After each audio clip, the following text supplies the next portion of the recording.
Hello students, welcome to my YouTube channel physics fun. আজকে আমি এই ভিডিও লেকচারে ক্লাস 10-এর একটা ইম্পর্টেন্ট টপিক নিয়ে আলোচনা করব, তড়িৎ বিশ্লেষণ বা ইলেকট্রোলাইসিস। আমরা এই চ্যাপ্টারটিকে দুটো লেকচারের মাধ্যমে কমপ্লিট করার চেষ্টা করব। আজকে হচ্ছে লেকচার নাম্বার 1। আজকে আমরা বেসিক্যালি এই চ্যাপ্টারের প্রাথমিক যে জিনিসপত্রগুলো আছে, তড়িৎ বিশ্লেষণ কী, তড়িৎ বিশ্লেষণ কাকে বলে, কার তড়িৎ বিশ্লেষণ হয়, কিভাবে হয়, এই ব্যাপারগুলো আলোচনা করব বেসিক্যালি। ওকে, চলো শুরু করা যাক। তড়িৎ বিশ্লেষণ, প্রথমেই আমাকে যেটা জানতে হবে যে তড়িৎ বিশ্লেষণ বলতে কী বোঝায়, কাকে বলে। যে পদ্ধতিতে গলিত বা উপযুক্ত দ্রাবকে দ্রবীভূত, কি বললাম, যে পদ্ধতিতে গলিত বা উপযুক্ত দ্রাবকে দ্রবীভূত কোনো তড়িৎ বিশ্লেষ্য পদার্থের মধ্যে দিয়ে তড়িৎ চালনা করলে পদার্থটির রাসায়নিক বিয়োজন ঘটে নতুন পদার্থের সৃষ্টি হয়, তাকে বলে তড়িৎ বিশ্লেষণ। তাহলে আবার বলছি, যে পদ্ধতিতে গলিত বা উপযুক্ত দ্রাবকে দ্রবীভূত অবস্থায় কোনো তড়িৎ বিশ্লেষ্য পদার্থের মধ্যে দিয়ে তড়িৎ চালনা করলে পদার্থটির রাসায়নিক বিয়োজন ঘটে নতুন ধর্মবিশিষ্ট পদার্থ উৎপন্ন হয় বা সৃষ্টি হয়, তাকে বলে তড়িৎ বিশ্লেষণ। ঠিক আছে, তাহলে দেখো এই সংজ্ঞায় বেসিক্যালি আমি একটা টার্ম উল্লেখ করেছি, সেটা হচ্ছে তড়িৎ বিশ্লেষ্য পদার্থ। তড়িৎ বিশ্লেষ্য পদার্থ তার মানে কি, যারা তড়িৎ বিশ্লেষ্য পদার্থ তাদেরই একমাত্র তড়িৎ বিশ্লেষণ হয়, তাই তো। যে সমস্ত পদার্থ তড়িৎ বিশ্লেষ্য পদার্থ, কারণ আমি সংজ্ঞায় উল্লেখ করেছি যে যে পদ্ধতিতে গলিত বা উপযুক্ত দ্রাবকে দ্রবীভূত কোনো তড়িৎ বিশ্লেষ্য পদার্থের মধ্যে দিয়ে, অর্থাৎ তড়িৎ বিশ্লেষ্য পদার্থের মধ্যে দিয়ে তড়িৎ চালনা করলে তবেই তড়িৎ বিশ্লেষণ হয়, তাই তো। তাহলে আমি এখান থেকে একটা জিনিস জানতে পারলাম যে কেবলমাত্র তড়িৎ বিশ্লেষ্য পদার্থগুলোরই তড়িৎ বিশ্লেষণ হতে পারে। এবং লাস্ট একটা কথা আমি উল্লেখ করেছি, সেটা হচ্ছে যে পদার্থটির রাসায়নিক বিয়োজন ঘটে নতুন ধর্মবিশিষ্ট পদার্থ উৎপন্ন হয়। তার মানে কি, এটা বেসিক্যালি একটা রাসায়নিক পরিবর্তন। দু রকমের পরিবর্তন হয়, একটা হচ্ছে ভৌত পরিবর্তন, একটা রাসায়নিক পরিবর্তন। ভৌত পরিবর্তনে কেবলমাত্র বাহ্যিক অবস্থার পরিবর্তন ঘটে, কিন্তু রাসায়নিক পরিবর্তনে আভ্যন্তরীণ গঠনের পরিবর্তন ঘটে। যেহেতু এখানে রাসায়নিকভাবে বিয়োজন ঘটে নতুন ধর্মবিশিষ্ট পদার্থ উৎপন্ন হয় এবং সেখান থেকে আর আগের অবস্থায় ফিরে পাওয়া যায় না, আগের অবস্থায় আসা যায় না, তাই আমি বলতে পারি যে তড়িৎ বিশ্লেষণ হচ্ছে বেসিক্যালি একটা কেমিক্যাল চেঞ্জ বা রাসায়নিক পরিবর্তন। ঠিক আছে, তাহলে প্রথমে আমি যেটা বললাম যে তড়িৎ বিশ্লেষ্য পদার্থগুলোরই তড়িৎ বিশ্লেষণ হয়, তাহলে আমাকে জানতে হবে কারা তড়িৎ বিশ্লেষ্য পদার্থ আর কারা তড়িৎ অবিশ্লেষ্য পদার্থ, কারা তড়িৎ বিশ্লেষ্য আর কারা তড়িৎ অবিশ্লেষ্য। তড়িৎ বিশ্লেষ্য করা যে সমস্ত পদার্থ গলিত অবস্থায় বা কোনো দ্রাবকে দ্রবীভূত অবস্থায় তড়িৎ পরিবহন করে এবং তড়িৎ পরিবহনকালে পদার্থটি রাসায়নিক বিশ্লিষ্ট হয়ে নতুন ধর্মবিশিষ্ট পদার্থের সৃষ্টি হয়, তাদেরকে আমরা বলে থাকি তড়িৎ বিশ্লেষ্য পদার্থ। মানে যারা গলিত অবস্থায় বা কোনো একটা দ্রবীভূত অবস্থায় তড়িৎ পরিবহন করতে পারে এবং তড়িৎ পরিবহনের ফলে যাদের রাসায়নিকভাবে বিয়োজন ঘটে নতুন ধর্মবিশিষ্ট পদার্থ উৎপন্ন হয়, তাদের বলে তড়িৎ বিশ্লেষ্য পদার্থ। যেমন যে কোনো অ্যাসিড, ক্ষার বা লবণ, তারাই তড়িৎ বিশ্লেষ্য পদার্থের মধ্যে পড়ে। যেমন NaOH এর একটা তড়িৎ বিশ্লেষ্য পদার্থ, HCl একটা তড়িৎ বিশ্লেষ্য পদার্থ, H2SO4 একটা তড়িৎ বিশ্লেষ্য পদার্থ। ঠিক আছে, CH3COOH অ্যাসিডিক অ্যাসিড যেটাকে আমরা বলি, এর একটা তড়িৎ বিশ্লেষ্য পদার্থ। কারণ কি, এই সমস্ত পদার্থগুলো গলিত অবস্থায় বা কোনো দ্রাবকে দ্রবীভূত অবস্থায় তড়িৎ পরিবহন করলে এদের রাসায়নিক বিয়োজন ঘটে এবং নতুন ধর্মবিশিষ্ট পদার্থ উৎপন্ন হয়। ঠিক আছে, এবং এরা কিসে বিয়োজিত হয়? প্রথমে এরা আয়নে বিয়োজিত হবে, তাই তো। এরা কোনো দ্রাবকে দ্রবীভূত অবস্থায় বা গলিত অবস্থায় আয়নে বিয়োজিত হয়, মানে NaOH। এ কী করবে? Na plus OH minus ion তৈরি করবে। HCl কী করবে? H plus Cl minus ion উৎপন্ন করবে। এগুলো তোমরা অলরেডি জানো। ঠিক আছে, তার মানে এই NaOH, HCl, H2SO4, CH3COOH, NaClও হবে। এই সমস্ত পদার্থগুলো কী হয়? দ্রবীভূত অবস্থায় আয়নে বিয়োজিত হয়। ঠিক আছে, বিয়োজন মাত্রার উপর নির্ভর করে আবার তড়িৎ বিশ্লেষ্য পদার্থগুলোকে দুভাগে ভাগ করা হয়। একটা হলো তীব্র তড়িৎ বিশ্লেষ্য পদার্থ, একটা হচ্ছে মৃদু তড়িৎ বিশ্লেষ্য পদার্থ। তীব্র তড়িৎ বিশ্লেষ্য পদার্থ কারা? যারা প্রায় সম্পূর্ণরূপে আয়নে বিয়োজিত হয় তারা হচ্ছে তীব্র। যেমন NaCl তীব্র, NaOH তীব্র, HCl তীব্র, কারণ এরা কিন্তু পুরোপুরি প্রায় 100% আয়নে বিয়োজিত হয়ে যায়। আয়ন বলতে Na plus OH minus, H plus Cl minus, তাহলে এরা প্রায় পুরোপুরি আয়নে বিয়োজিত হয় 100% সম্পূর্ণরূপে। তাই এদেরকে আমরা বলে থাকি তীব্র তড়িৎ বিশ্লেষ্য পদার্থ। আর যারা আংশিকভাবে আয়নে বিয়োজিত হয় তারা হচ্ছে মৃদু তড়িৎ বিশ্লেষ্য পদার্থ, যেমন CH3COOH। CH3COOH কিন্তু পুরোপুরি ভাঙে না, মানে আংশিক বিয়োজিত হয়। বিয়োজিত হয়ে কী তৈরি করে? আংশিক বিয়োজিত হয়ে CH3COO মাইনাস আয়ন এবং H প্লাস আয়ন তৈরি করে।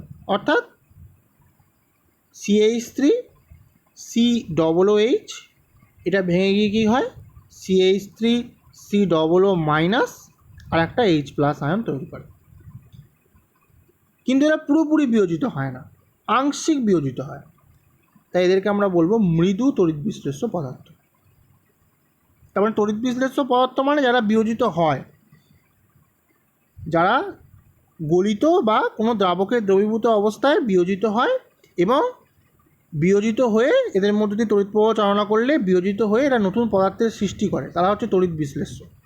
এবং তাদের মধ্যে ভাগ হচ্ছে মৃদু আর তীব্র। মৃদু মানে যারা আংশিক বিয়োজিত হয়, আর তীব্র মানে যারা পুরোপুরি বিয়োজিত হয়। তীব্র আর একটা এক্সাম্পল দেখাচ্ছি এই মৃদুর, NH4OH। NH4OH হচ্ছে মৃদু তড়িৎ বিশ্লেষ্য পদার্থ।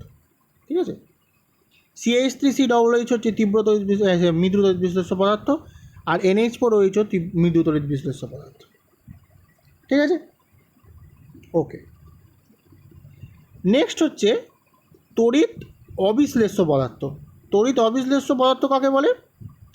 যে সমস্ত পদার্থ গলিত অবস্থায় বা কোনো দ্রাবকে দ্রবীভূত অবস্থায় তড়িৎ পরিবহন করে না তাদেরকে আমরা বলবো তড়িৎ অবিশ্লেষ্য পদার্থ। তড়িৎ বিশ্লেষ্য পদার্থের সংজ্ঞা করলেই অবিশ্লেষ্য পদার্থের সংজ্ঞা বলা যাবে।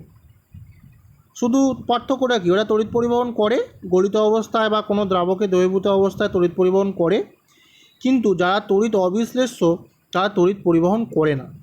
পার্থক্য শুধু এইটাই। ঠিক আছে, তাদেরকে আমরা বলে থাকি তড়িৎ অবিশ্লেষ্য পদার্থ।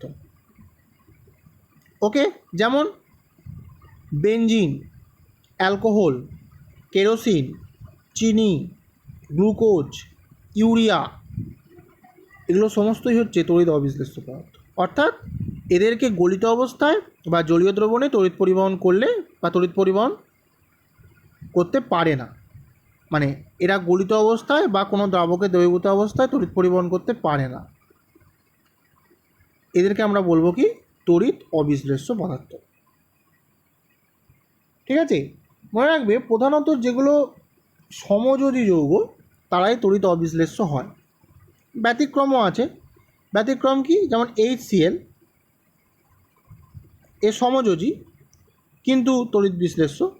CH3COOH এও সমযোজী কিন্তু তড়িৎ বিশ্লেষ্য, অর্থাৎ আয়নে বিয়োজিত হয় এবং তড়িৎ পরিবহন করে। ঠিক আছে, তার মানে তড়িৎ অবিশ্লেষ্য পদার্থগুলো প্রধানত হচ্ছে সমযোজী যৌগগুলো, কিন্তু ব্যতিক্রমও আছে, যেমন HCl বা CH3COOH এরা সমযোজী হওয়া সত্ত্বেও তড়িৎ পরিবহন করে। ঠিক আছে, তার মানে আমরা তড়িৎ বিশ্লেষ্য পদার্থ কাকে বলে, তড়িৎ অবিশ্লেষ্য পদার্থ কাকে বলে পড়ে ফেললাম। এই প্রসঙ্গে আর একটা কথা এখানে বলার আছে যে তড়িৎ বিশ্লেষ্য পদার্থগুলো কী হচ্ছে, তারা জলীয় দ্রবণে আয়নে বিয়োজিত হচ্ছে, তাই তো। যেমন NaOH, এই আয়নে বিয়োজিত হয়ে কী তৈরি করছে, Na plus ion, OH minus ion, যেটা আমি অলরেডি দেখিয়েছি। HCl কী তৈরি করছে, H plus ion Cl minus ion তৈরি করছে, তাই তো। এবং এই আয়নগুলোই কী হচ্ছে, জলীয় দ্রবণে তড়িৎ পরিবহন করছে, তাই তো। তাহলে যেহেতু তড়িৎ অবিশ্লেষ্য পদার্থগুলো কোনো রকম তড়িৎ পরিবহন করে না, তাহলে আমি কী বলতে পারি, এরা আয়নে বিয়োজিত হয় না। ক্লিয়ার? তার মানে তড়িৎ অবিশ্লেষ্য পদার্থগুলো কিন্তু আয়নে বিভাজিত হয় না, বিয়োজিত হয় না। মানে কেরোসিন আয়নে বিয়োজিত হয় না, অ্যালকোহল আয়নে বিয়োজিত হয় না, বেনজিন আয়নে বিয়োজিত হয় না, তাই এরা তড়িৎ পরিবহন করতে পারে না, এ কারণে এরা তড়িৎ অবিশ্লেষ্য। তার মানে যারা তড়িৎ বিশ্লেষ্য পদার্থ তারা আয়নে বিয়োজিত হয়, আর যারা তড়িৎ অবিশ্লেষ্য পদার্থ তারা কিন্তু আয়নে বিয়োজিত হয় না। ঠিক আছে, এরপর যেটা হচ্ছে, এই তড়িৎ বিশ্লেষণ প্রক্রিয়াটাকে আমরা একটা পাত্রের মধ্যে করে থাকি, সেই পাত্রটাকে বলা হয়ে থাকে ভোল্টামিটার। অর্থাৎ আমরা তড়িৎ বিশ্লেষণ কার করছি, কোনো তড়িৎ বিশ্লেষ্য পদার্থের তড়িৎ বিশ্লেষণ করছি, সেই তড়িৎ বিশ্লেষ্য পদার্থটাকে কি করা হয়, গলিত অবস্থায় বা কোনো দ্রাবকের দ্রবীভূত অবস্থায় কোনো একটা পাত্রে রেখে করা হয়। সেই পাত্রটাকে আমরা বলে থাকি ভোল্টামিটার, বা এর একটা নাম আছে তড়িৎ বিশ্লেষণ কোষ।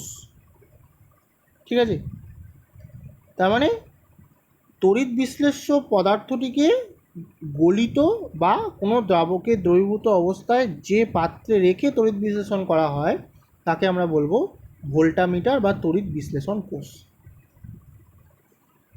সেই ভোল্টামিটারে কি থাকে, ভোল্টামিটারের মধ্যে দুটো সুপরিবাহী ধাতব বা অধাতব পাত বা দণ্ড আংশিকভাবে নিমজ্জিত অবস্থায় থাকে। মানে ভোল্টামিটার পাত্রের মধ্যে কি থাকে, যে পদার্থে তড়িৎ বিশ্লেষণ করব আমি, সেই তড়িৎ বিশ্লেষ্য পদার্থের গলিত বা কোনো দ্রাবকের দ্রবীভূত অবস্থায় দ্রবণ, এবং তার সাথে কি করা হয়, ধরো এটা একটা ভোল্টামিটার পাত্র, ঠিক আছে, এখানে কি হয়, দ্রবণটা রাখা হয়, মানে যে দ্রবণটার আমি তড়িৎ বিশ্লেষণ করব,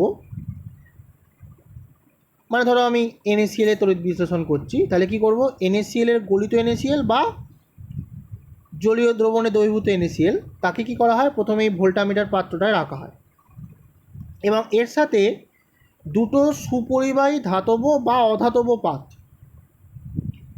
আংশিকভাবে এর মধ্যে নিমজ্জিত করা থাকে। এই যে দুটো পাত, এদেরকে আমরা বলবো ধাতব দণ্ড বা তড়িৎদ্বার। এই দুটো পাতকে আমরা কি বলবো, তড়িৎদ্বার বা ইলেকট্রোডস বলা হয়। ঠিক আছে, তার মানে যে ভোল্টামিটারে বা ভোল্টামিটার পাত্রের মধ্যে যে দুটি সুপরিবাহী ধাতব পাত বা অধাতব পাত বা দণ্ডকে আংশিকভাবে নিমজ্জিত করা থাকে, ওই দ্রবণটার মধ্যে যে দ্রবণের আমি তড়িৎ বিশ্লেষণ করব, সেই ধাতব পাত বা অধাতব পাত বা দ্বন্দ্ব দুটোকে আমরা বলবো কি, তড়িৎদ্বার বা ইলেকট্রোড। ঠিক আছে, যে তড়িৎদ্বারটা ব্যাটারির পজিটিভের সাথে যুক্ত থাকে তাকে আমরা বলবো, মানে একটা তড়িৎদ্বার কী করা হয়, একটা তড়িৎদ্বার নেগেটিভের সাথে যুক্ত থাকে, আর একটা তড়িৎদ্বার ব্যাটারির পজিটিভের সাথে যুক্ত করা থাকে। যে তড়িৎদ্বারটা ব্যাটারির পজিটিভের সাথে যুক্ত থাকে তাকে আমরা বলবো অ্যানোড, আর যে তড়িৎদ্বারটা ব্যাটারির নেগেটিভ মেরুর সাথে যুক্ত থাকে তাকে বলে ক্যাথোড। তাহলে এটা হচ্ছে অ্যানোড, এটা হচ্ছে ক্যাথোড। কারণ একটা ব্যাটারির পজিটিভের সাথে যুক্ত আছে, এটাকে বলা হয় অ্যানোড, আর যেটা ব্যাটারির নেগেটিভের সাথে যুক্ত থাকে তাকে আমরা বলে থাকি ক্যাথোড। ঠিক আছে। এবার এই তড়িৎদ্বার আবার দু রকমের হতে পারে, একটা হচ্ছে সক্রিয় তড়িৎদ্বার, একটা হচ্ছে নিষ্ক্রিয় তড়িৎদ্বার। সক্রিয় মানে কি, যে তড়িৎদ্বারগুলো তড়িৎ বিশ্লেষণে অংশগ্রহণ করে ফেলে, মানে তড়িৎ বিশ্লেষণ প্রক্রিয়াটা ঘটার সময় যে তড়িৎদ্বারগুলো তড়িৎ বিশ্লেষণ প্রক্রিয়ায় অংশ নেয় তাদেরকে আমরা বলে থাকি সক্রিয় বা অ্যাক্টিভ ইলেকট্রোডস। আর যারা তড়িৎ বিশ্লেষণ প্রক্রিয়ায় অংশ নেয় না তাদেরকে আমরা বলে থাকি নিষ্ক্রিয়। নিষ্ক্রিয় মানে কি, অ্যাক্টিভ নয়, যে মানে তড়িৎ বিশ্লেষণে আগেও যা আছে পরেও তাই থাকবে। ঠিক আছে, তাদেরকে আমরা বলে থাকি নিষ্ক্রিয়। আর অ্যাক্টিভ মানে হচ্ছে যে তড়িৎদ্বারগুলো মানে তড়িৎ বিশ্লেষণের সময় নিজেদেরকে সেই কাজে লাগিয়ে ফেলে, বা বলতে পারো তারা নিজেরা তড়িৎ বিশ্লেষণের সময় একটা সক্রিয় ভূমিকা গ্রহণ করে বা অংশগ্রহণ করে, সক্রিয় অংশগ্রহণ করে, তাদেরকে আমরা বলবো কি সক্রিয় তড়িৎদ্বার। যেমন নিষ্ক্রিয় তড়িৎদ্বার কী কী? নিষ্ক্রিয় তড়িৎদ্বার হচ্ছে, একটা এক্সাম্পল দিতে পারি, প্লাটিনাম আর গ্রাফাইট। ঠিক আছে, প্লাটিনাম আর গ্রাফাইট, প্লাটিনাম তড়িৎদ্বার আর গ্রাফাইট, এই দুটো হচ্ছে নিষ্ক্রিয় তড়িৎদ্বারের উদাহরণ। ঠিক আছে। আর সক্রিয় তড়িৎদ্বার কি? সক্রিয় তড়িৎদ্বার আমি এর পরের লেকচারে আলোচনা করব, সেখানে বুঝতে পারবে যে সক্রিয় তড়িৎদ্বার বলতে কী বোঝায়, বা সক্রিয় তড়িৎদ্বার কীভাবে তড়িৎদ্বারটা তড়িৎ বিশ্লেষণ প্রক্রিয়ায় অংশ নিচ্ছে। একটা উদাহরণ না দিয়ে বলা যাবে না। শুধু এখন মনে রাখো যে নিষ্ক্রিয় তড়িৎদ্বার হচ্ছে প্লাটিনাম তড়িৎদ্বার আর গ্রাফাইটের তড়িৎদ্বার। প্লাটিনাম হচ্ছে ধাতু, গ্রাফাইট হচ্ছে অধাতু। ঠিক আছে, তাহলে এই তড়িৎদ্বারগুলো হচ্ছে বেসিক্যালি নিষ্ক্রিয়, মানে এরা তড়িৎ বিশ্লেষণ প্রক্রিয়ায় অংশ নেয় না। ঠিক আছে, এরা ইনঅ্যাক্টিভ থাকে। কিন্তু যে সমস্ত তড়িৎদ্বারগুলো তড়িৎ বিশ্লেষণ প্রক্রিয়ায় অংশ নেয় বা সক্রিয় ভূমিকা নেয় তাদেরকে আমরা বলবো সক্রিয় তড়িৎদ্বার। ঠিক আছে, এবার আমি যেটা বলবো সেটা হচ্ছে, তাহলে এইটা হলো কি সমস্ত অ্যাপারেটাসগুলো নিয়ে পড়লাম। তড়িৎ বিশ্লেষণ কী, তড়িৎ বিশ্লেষ্য কী, তড়িৎ অবিশ্লেষ্য কী, তীব্র তড়িৎ বিশ্লেষ্য কারা, মৃদু তড়িৎ বিশ্লেষ্য কারা। ঠিক আছে, তড়িৎদ্বার কী, তড়িৎদ্বার ক রকমের হয়, মানে একটা তড়িৎ বিশ্লেষণ করতে গেলে যে যে জিনিসগুলো আমার জানা দরকার সেগুলো আমরা জেনে ফেললাম। ঠিক আছে, এবার আমি বলবো যেটা, সেটা হচ্ছে তড়িৎ বিশ্লেষণ কীভাবে হয় সেটা আমি বলবো। বেসিক্যালি প্রসেসটা বা মেকানিজমটা, ক্রিয়া কৌশলটা কী সেটা আমি এবার আলোচনা করব। খুব ইজি, ভালো করে তোমরা দেখলেই বুঝতে পারবে।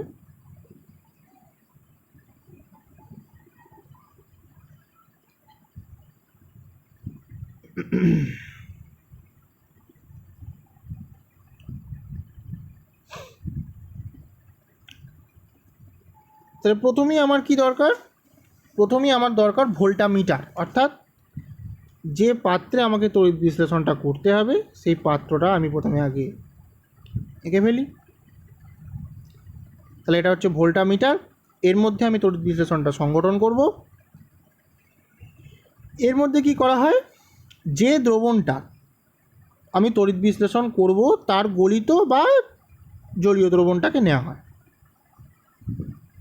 ঠিক আছে, ধরো আমি NaCl এ তড়িৎ বিশ্লেষণ করব। ঠিক আছে, তাহলে গলিত NaCl বা জলের দ্রবীভূত অবস্থা NaCl সেটাই ভোল্টামিটারের পাত্রটার মধ্যে রাখা হয়। ঠিক আছে, তারপর কী করা হয়, দুটো তড়িৎদ্বারকে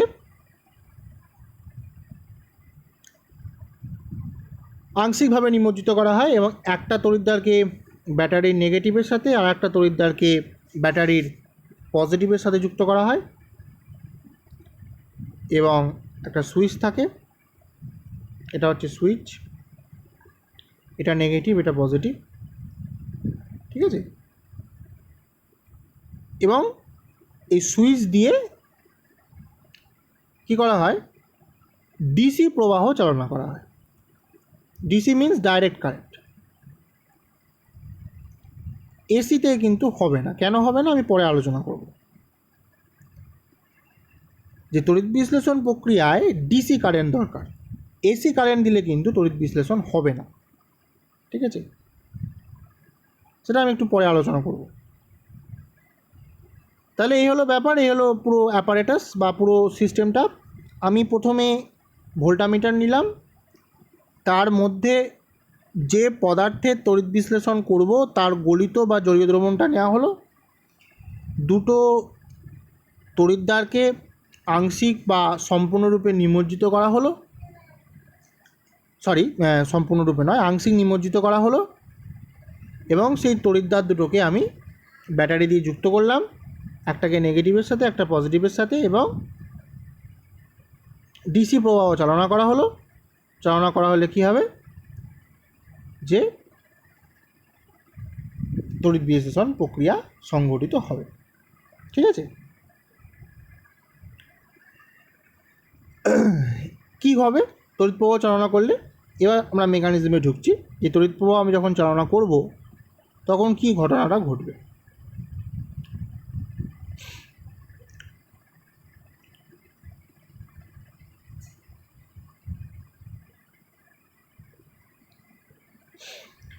ধরো আমি এখানে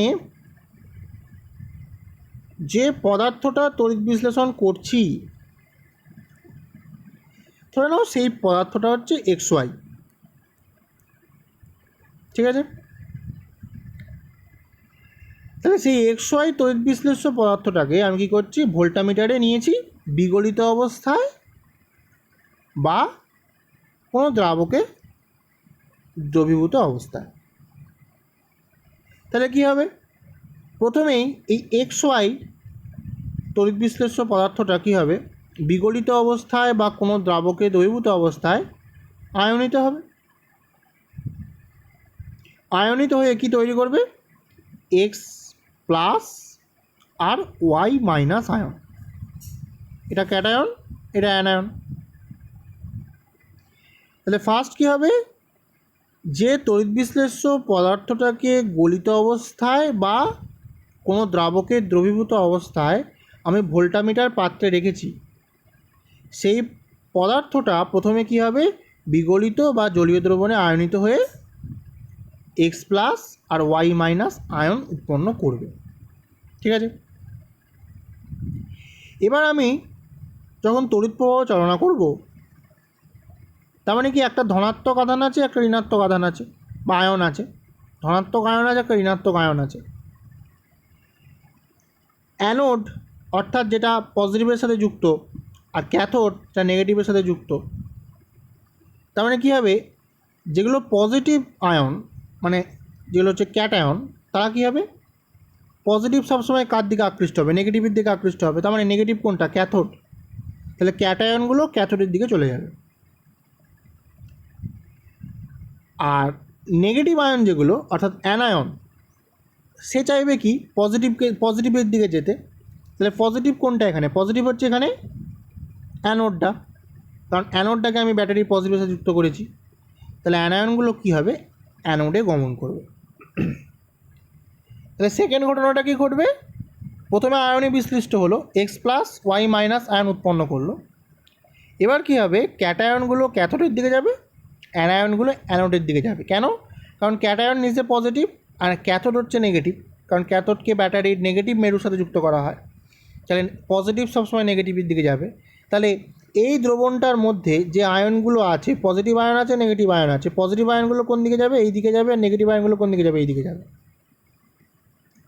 কারণ পজিটিভ আয়ন মানে কি? ক্যাটায়ন। ক্যাটায়ন হচ্ছে ক্যাথোডের দিকে যাবে, কারণ হচ্ছে ক্যাথোড নেগেটিভ। আর নেগেটিভ মানে হচ্ছে অ্যানায়ন। অ্যানায়ন মানে সেটা নেগেটিভ, তার মানে সেটা অ্যানোডে গমন করবে, কারণ অ্যানোডটা নিজে হচ্ছে পজিটিভ। নেগেটিভ সবসময় পজিটিভের দিকে যেতে চাইবে। তাহলে প্রথম কাজ হবে এইটা। এবার কী হবে? এই যে এক্স প্লাস যেটা ক্যাটায়ন আছে, সে কোথায় গেল? ক্যাথোডে গেল, তাই তো?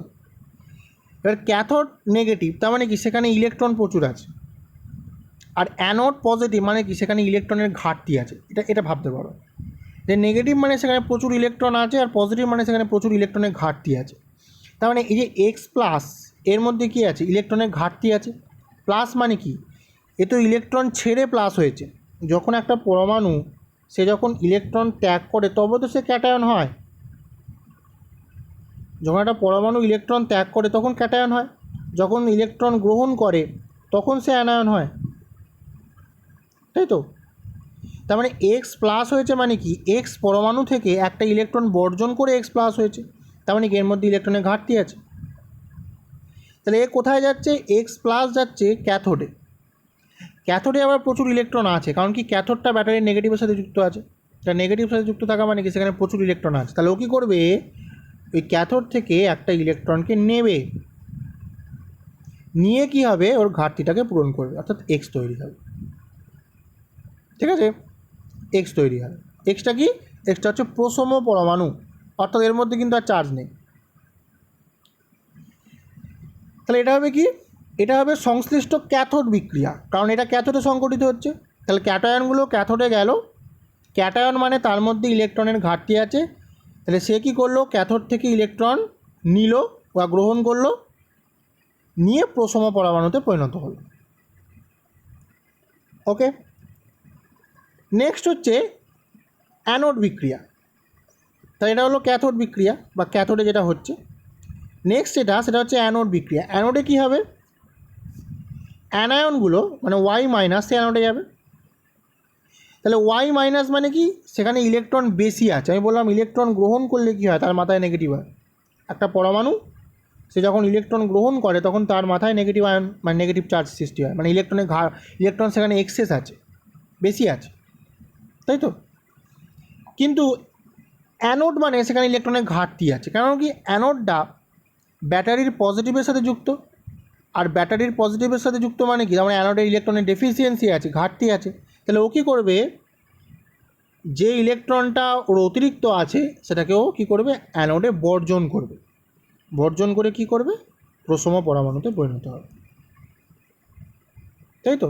এখানে ইলেকট্রনের ঘাটতি ছিল, ইলেকট্রন নিচ্ছিল কারণ ক্যাথোডে ইলেকট্রন বেশি ছিল, প্রচুর ইলেকট্রন ছিল কারণ ক্যাথোড নেগেটিভের সাথে যুক্ত, ইলেকট্রন নিয়ে ও প্রসম পরমাণুতে পরিণত হয়েছিল। ঠিক আছে? আর ওয়াই মাইনাস কি? এখানে ইলেকট্রন বেশি আছে, ওপরে নেগেটিভ মানে কি? ইলেকট্রন বেশি আছে। তাহলে সে কোন দিকে গেল? সে অ্যানোডের দিকে গেল, কারণ কি? অ্যানোডে ইলেকট্রনের ঘাটতি আছে, এবং অ্যানোডে গিয়ে কী করলো? তার যে অতিরিক্ত ইলেকট্রনটা সে বর্জন করলো, বর্জন করে কী করলো? প্রসম পরমাণুতে পরিণত হলো। তাহলে ক্যাথোডে কী তৈরি হলো? এক্স। অ্যানোডে কী তৈরি হলো? ওয়াই। ওকে, তাহলে এই হলো গিয়ে ক্রিয়া কৌশল। এইভাবে তড়িৎ বিশ্লেষণ প্রক্রিয়া সংগঠিত হয়। তাহলে পুরো ব্যাপারটাকে আমি আরেকবার লিস্ট করে বলার চেষ্টা করছি। প্রথমে আমি কি করব? ভোল্টামিটার নেব। ভোল্টামিটারে আমি কি করব? যে পদার্থে তড়িৎ বিশ্লেষণ করব সেই পদার্থটাকে গলিত অবস্থায় বা কোনো দ্রবণে দ্রবীভূত অবস্থায় রাখব। ঠিক আছে? ভোল্টামিটার পাত্রের মধ্যে। তারপর কি করব? সেই ভোল্টামিটার পাত্রের মধ্যে দুটো তড়িৎদ্বারকে আংশিক রূপে নিমজ্জিত করব এবং তড়িৎদ্বার দুটোকে ব্যাটারির দুটো মেরুর সাথে যুক্ত করব। একটাকে নেগেটিভের সাথে, একটাকে পজিটিভের সাথে। যেটা নেগেটিভের সাথে হবে সেটা হচ্ছে ক্যাথোড, যেটা পজিটিভের সাথে হবে সেটা হচ্ছে অ্যানোড। দিয়ে একটা সুইচের সাথে যুক্ত করবো। এটা সুইচ, এটা হচ্ছে সুইচ। এটা অন করলে তড়িৎ প্রবাহ হবে। এবার ঘটনাটা কি ঘটবে, ঘটনাটা যেটা ঘটবে সেটা হচ্ছে যে পদার্থটাকে আমি নিয়েছি সেটা হচ্ছে একটা তীব্র তড়িৎ বিশ্লেষ্য পদার্থ বা মৃত তড়িৎ বিশ্লেষ্য পদার্থ যাই বলো। তার মানে কী হবে, সে প্রথমে জলীয় দ্রবণে আয়নিত হবে, আয়নিত হয়ে ক্যাটায়ন তৈরি করবে, অ্যানায়ন তৈরি করবে। ক্যাটায়ন মানে পজিটিভ, অ্যানায়ন মানে নেগেটিভ। ক্যাটায়নগুলো কী হবে, ক্যাথোডে আকৃষ্ট হবে, অ্যানায়নগুলো কী হবে, অ্যানোডে আকৃষ্ট হবে। ক্যাটায়নগুলো কী করবে, ক্যাটায়ন মানে তার মাথায় ইলেকট্রনের, তার মধ্যে ইলেকট্রনের ঘাটতি আছে, তার মাথায় পজিটিভ মানে তার মধ্যে ইলেকট্রনের ঘাটতি আছে। তার মানে সে কী করবে, ক্যাথোডে গিয়ে ইলেকট্রন গ্রহণ করবে, গ্রহণ করে প্রসহ পরমাণুতে পরিণত হবে। ওকে। আর অ্যানায়ন মানে কি, তার মধ্যে ইলেকট্রন বেশি আছে, সে অ্যানোডে যাবে, অ্যানোডে ইলেকট্রনের ডেফিসিয়েন্সি বা ঘাটতি আছে, সে কী করবে, অ্যানোডে গিয়ে তার অতিরিক্ত ইলেকট্রনটাকে বর্জন করবে, বর্জন করে সে প্রসহ পরমাণুতে পরিণত হবে। এই হবে ঘটনা। তাহলে এটা হচ্ছে সংশ্লিষ্ট ক্যাথোড বিক্রিয়া, এটা হচ্ছে সংশ্লিষ্ট অ্যানোড বিক্রিয়া। এবং দেখো ক্যাথোডে কী হচ্ছে, ইলেকট্রন গ্রহণ হচ্ছে, অ্যানোডে কী হচ্ছে, ইলেকট্রন বর্জন হচ্ছে। তার মানে ক্যাথোডে কী হচ্ছে, ইলেকট্রন বর্জন করা মানে কি, জারণ, ইলেকট্রন গ্রহণ করা মানে কি, বিজারণ। তাহলে ক্যাথোডে কী হচ্ছে, ইলেকট্রন গ্রহণ হচ্ছে, তার মানে ক্যাথোডে বিজারণ ঘটছে। অ্যানোডে ইলেকট্রন বর্জন হচ্ছে, তার মানে অ্যানোডে জারণ হচ্ছে। তার মানে একই সাথে জারণ বিজারণ দুটোই হচ্ছে। তাহলে আমি এখান থেকে বলতে পারবো যে তড়িৎ বিশ্লেষণ একটি জারণ বিজারণ বিক্রিয়া, অক্সিডেশন রিডাকশান রিয়াকশান। অর্থাৎ তড়িৎ বিশ্লেষণের সময় কী হয়, জারণ বিজারণ দুটো একই সাথে সংঘটিত হয়। ঠিক আছে, অর্থাৎ এটি একটি জারণ বিজারণ বিক্রিয়া। কারণ ক্যাথোডে কী হচ্ছে, ক্যাথোডে তো ইলেকট্রন গ্রহণ হচ্ছে, ইলেকট্রন গ্রহণ করা মানে জারণ। আর অ্যানোডে কী হচ্ছে, অ্যানোডে ইলেকট্রন বর্জন হচ্ছে, তাহলে ইলেকট্রন বর্জন করা মানে কি, বিজারণ।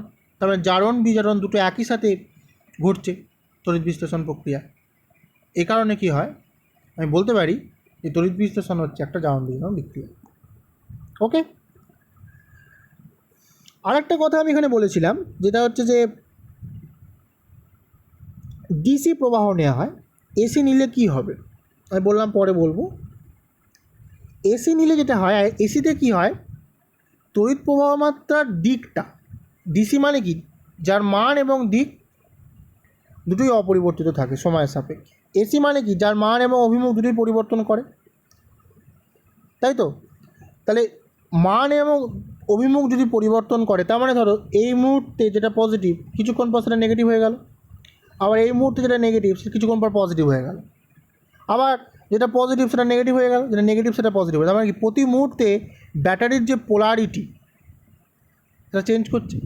তা চেঞ্জ করলে কী হবে, এই আয়নগুলো যেতে পারবে। তাহলে এই মুহূর্তে যেটা নেগেটিভ কিছুক্ষণ পর সেটা পজিটিভ, তাহলে কোনটাকে আমি অ্যানোড বলবো, কোনটাকে আমি ক্যাথোড বলবো, বা আয়নগুলো কীভাবে মুভ করবে। এবং এটা এত অল্প সময়, এত কম সময়ের মধ্যে এটা সংগঠিত হবে, তাহলে আয়নগুলো কি কোনো দিকে যেতে পারবে না। আমার কথাটা বোঝা গেল কি, যে এসি মানে কি, এসি মানে হচ্ছে প্রবাহের মান এবং দিক দুটোই পরিবর্তন করছে,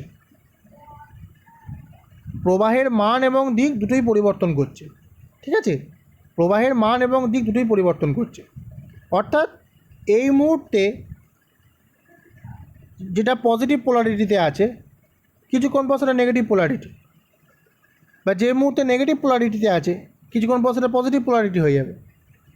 তারপরে পোলারিটি চেঞ্জ করবে, পোলারিটি চেঞ্জ করলে কি, এই মুহূর্তে এটা অ্যানোড কিছুক্ষণ পর সেটা ক্যাথোড, আবার এই মুহূর্তে এটা ক্যাথোড কিছুক্ষণ পর সেটা অ্যানোড, মানে প্রতি মুহূর্তে পরিবর্তন করবে। তারপরে কী হবে, ওই যে দ্রবণের মধ্যে যে আয়নগুলো আছে, ক্যাটায়ন অ্যানায়নগুলো, তারা যেতে পারবে না, কোনো দিকেই গমন করতে পারবে না। এবং এই প্রসেসটা খুব তাড়াতাড়ি ঘটবে, প্রসেসটা খুব তাড়াতাড়ি হবে। ঠিক আছে, প্রসেসটা খুব তাড়াতাড়ি হবে, মানে খুব অল্প সময়ের মধ্যে এই পোলারিটি চেঞ্জটা হবে। ঠিক আছে, অর্থাৎ জলীয় দ্রবণের যে আয়নগুলো আছে সে আয়নগুলো কোনো দিকেই যেতে পারবে না, ফলে তড়িৎ বিশ্লেষণ হবে না। ক্লিয়ার?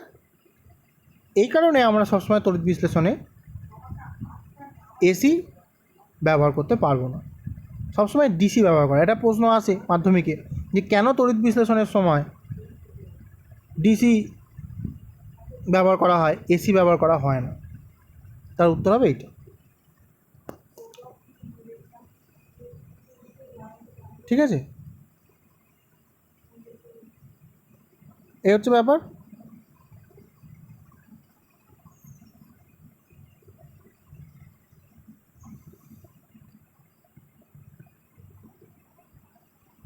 এই অবধি মোটামুটি তড়িৎ বিশ্লেষণের প্রাথমিক ধারণাগুলো হলো। এরপর আমরা পরের লেকচারে কয়েকটা পদার্থের তড়িৎ বিশ্লেষণ প্রক্রিয়া নিয়ে আলোচনা করব। আজকে মোটামুটি আমাদের তড়িৎ বিশ্লেষণ কীভাবে হয়, তার ক্রিয়া কৌশল ইত্যাদি ইত্যাদি বিষয়গুলো আজকে আমরা পড়ে ফেললাম। পরের দিন আমরা কতকগুলো পদার্থ তার তড়িৎ বিশ্লেষণ নিয়ে আলোচনা করব, কীভাবে হয় এবং কী পদার্থ তৈরি হয় সেগুলো নিয়ে বেসিক্যালি আলোচনা করবো পরের লেকচারটাতে। কিছু কিছু পদার্থের তড়িৎ বিশ্লেষণ প্রক্রিয়া নিয়ে আলোচনা করব। তোমাদের যদি কোনো রকম ডাউট থাকে আজকে যতটা পড়ানো হলো এই ভিডিওতে, তোমরা কমেন্ট সেকশানে অবশ্যই জানাবে। আমি তোমাদের উত্তর দেওয়ার চেষ্টা করব। ওকে, থ্যাংক ইউ।